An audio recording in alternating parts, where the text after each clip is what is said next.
السلام علیکم. د نن ورځې تازه لنډ ورزشي خبرونه. ملي اتل او ځلانده ستوری مجيب رحمان د استرالیا په بیګ باش لیګ کې د ځان په ګټه تر ټولو غوره کارنامه ثبت کړه. مجيب رحمان د برزبین هیټ لوبډلې په ګټه 15 منډې ورکړې او 15 ویکټ یې واخیستې. دغه ویاړلې کارنامه یې ترسره کړل. د افغانستان کرکټ بورډ د لومړني ځل لپاره د زونونو په کچه د اتل کلبونو ترمنځ سیالۍ ترسره کړې چې په پایلوبه کې نن د خوست زلمیانو لوبډلې د کابل زلمیانو لوبډلې ته د 50 منډو په توپیر ماتې ورکولو سره د یادو سیالیو اتلولي خپله کړه. له پرون راهیسې چې راشد خان د لسیزې غوره لوبغاړي جایزه ګټلې ده، د پاکستان رسمي ملي تلویزیون په ګډون ځینې پاکستاني رسنۍ تعقیبوم. دوی ټول په یوه خوله لګیا دي چې همدا خبره کوي چې ولې کرکټ نړیوالو شورا راشد ته دا جایزه ورکړه. وایي دا مسخره او ټوکه د هیڅ یو پاکستاني جایزه نه ده ګټلې. ماته جالبه دا ده چې دوی د خپل دودیز سیال هند او نورو هیوادونو لوبغاړو باندې چې د جایزې ګټلې دي دومره تند انتقاد نه کوي، خو افغانستان او افغان لوبغاړو پسې لګېدلي دي.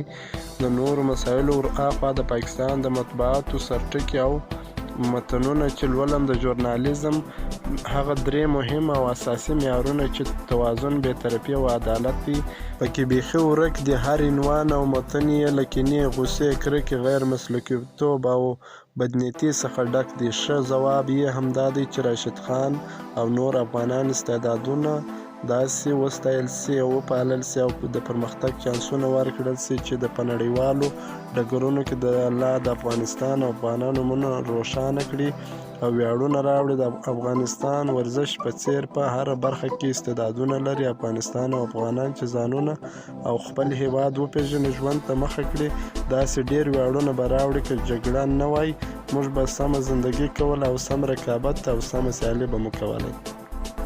د میلون جام پر سر د کرکټ بورډ او د شاپور زدران جنجال روان دی.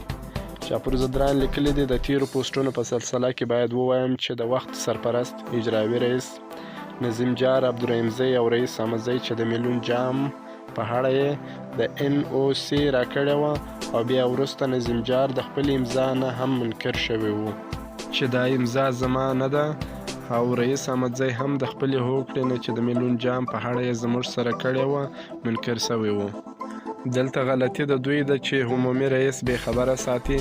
آیا چرمین دوی ته کومه سزا ورکړه؟ که یوازې زه متضرر شوم، نو دلته سوال دا پیدا کیږي چې دوی په خپلو کښې که سره همغږي وای، نو دا دومره لویه ستونزه به ولې رامنځته کېده؟ اداره به د بحران طرف ته ولې تله؟ نور قضاوت تاسو خپله وکړئ. دوستانو، دا و د نن ورځې زموږ ویډیو. که مو ویډیو خوښه سوي، ویډیو در سره لایک کړئ، چینل در سره سبسکرایب کړئ. تر بیا د الله په امان.